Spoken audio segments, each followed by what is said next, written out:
Arestado ang 4 na Koreanong sangkot umano sa pagpapatakbo ng iligal na online pasugalan sa Cebu City. Pansamantala silang nakalaya matapos magpiyansa. May unang balita si June Veneracion.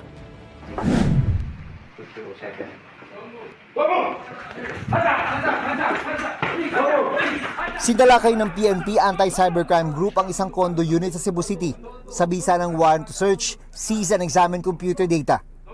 4 na Korean national ang inabutan. Arestado ang mga banyaga dahil sa pagpapatakbo umano ng illegal online gambling hub.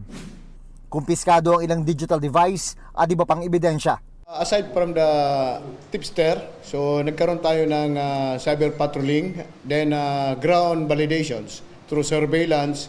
Kaya ito ay na-pinpoint natin kung nasaan silang kondo nag-ooperate. Halos 5 taon na raw nag-ooperate ang illegal online pasugalan, sabi ng Anti-Cybercrime Group ng PNP.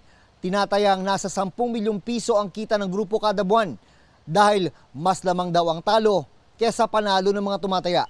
Ang mga tumataya dyan ay sa umpisa papanalunin, then later on, talo rin kayo kasi they can manipulate the system.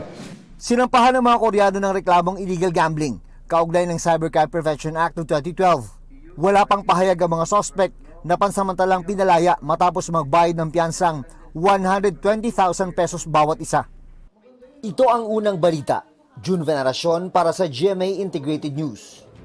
Gusto mo bang mauna sa mga balita? Mag-subscribe na sa GMA Integrated News sa YouTube at tumutok sa unang balita.